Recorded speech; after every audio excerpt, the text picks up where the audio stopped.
Bom, não tem como eu começar a contar a minha história sem antes contar um pouco da história da minha família. Então, a minha família é tradicional do agronegócio, desde os meus avós.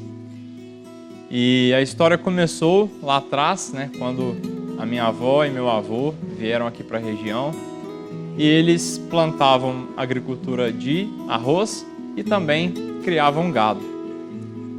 O meu avô, né, infelizmente, ele faleceu num acidente de combustível, de tanque de combustível. Ele foi na cidade buscar um financiamento que ele havia pegado no banco, né, a lavoura de arroz.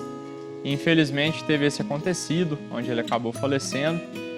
E a minha avó ficou, então, sozinha com os 3 filhos, né? E aí eles foram crescendo, né? Começaram a administrar a fazenda. Essa história da minha avó, da história da fazenda, vai ser contada em outro capítulo, por ela mesma. E meu pai, junto com meus tios, eles foram crescendo, né? Até que chegaram num ponto de assumirem o negócio. E a história não mudou, né? Eles também continuaram no agronegócio, tanto na agricultura quanto na pecuária. E a Fazenda Cantão, ela deu início com o meu pai. Por que Fazenda Cantão? Uma coisa que muitas pessoas me perguntam. Quando foi feita a divisão das terras, a propriedade que ficou para o meu pai, ela ficava num canto. Era a última das propriedades. Então daí o nome Cantão, né? Era a propriedade que ficava num canto e era a última das propriedades. E aí meu pai então começou a investir, né, no gado, começou a investir na lavoura. Meu pai, ele teve criação de coelho, plantou milho de pipoca, né? Naquela época muitas novidades, né? A gente não tinha um mundo com tanta informação igual a gente tem hoje, né? Então as pessoas, elas buscavam essas oportunidades. Eu lembro do meu pai contar que ele via em revistas, né, que a carne de coelho estava fazendo muito sucesso na época. Ele teve criação de coelho, até que, assim, ele nunca deixou de criar o gado, né? Mas ele tinha essas alternativas, tinha a agricultura também que vinha para complementar. Mas até que ele encontrou, né, a veia do seu negócio, né, que seria a produção leiteira, e decidiu, né, investir mais na produção do leite de bovinos. E aí a fazenda começou a crescer, né, ele começou a aumentar o seu plantel.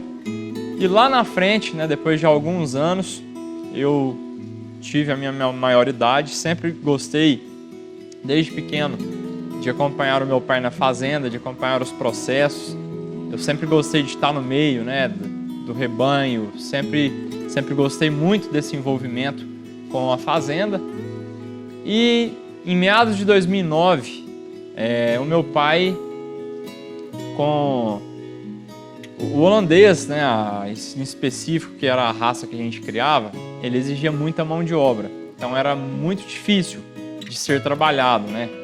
Assistência veterinária, altos custos de alimentação, demandava uma grande quantidade de mão de obra, enfim. E no meio disso tudo, meu pai, né, ele optou, né, por comprar alguns búfalos. E os primeiros búfalos que foram comprados da Fazenda Cantão vieram do meu tio, né, que foi um dos pioneiros na região na criação de búfalos. Que inclusive na época foi taxado como louco, porque ninguém conhecia, era pouco conhecido, né, a criação de búfalos. Muito comum na nossa região a criação de gado, como sempre foi.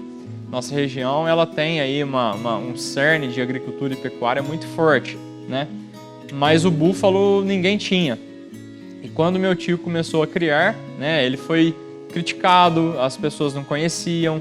A notícia que a gente tinha do búfalo era que eram selvagens, agressivos, não respeitavam cerca, davam pouco leite, né? Mas a questão foi que não era isso, né? Não era bem isso que as pessoas falavam, que realmente era a realidade, né? E a gente começou a notar, né, como as fazendas são vizinhas uma das outras. Todos os dias a gente passava, né, em frente à propriedade do meu tio e a gente começou então a notar, né, que os búfalos eram sim um investimento interessante, né, e que a qualidade de vida havia melhorado muito, né? Menos dependência de mão de obra, de assistência veterinária, de uso de medicamentos. Era uma coisa mais simples, um negócio mais simples e altamente eficaz. E aquilo foi encantando meu pai, né? Na época ele ainda estava à frente da pecuária, até o dia que ele tomou a decisão, né, de comprar as suas búfalas do meu tio. Ele comprou aí em torno de 40, 60 bezerras. Essas bezerras cresceram, pariram, né? E nesse meio, né, eu tava no terceiro ano, estava no segundo para o terceiro ano, quando elas começaram a parir, né? E a gente começou a tirar o leite de búfalas e a gente foi cada vez mais se encantando, né, por esses animais. Quando a gente começou a tirar leite de búfala, a gente ainda tinha gado comum, né? A gente ainda tirava leite de vacas holandesas. E lado a lado, a gente teve uma plena percepção das grandes vantagens que os búfalos tinham sobre aqueles outros animais. A principal seria a rusticidade e a diminuição de custos de produção. Por mais que as búfalas elas davam menos leite, a gente via, né, a gente pôde contemplar que aquele leite deixava margens muito maiores frente aos baixíssimos custos que esses animais eles demandavam, né? E aquilo foi muito interessante.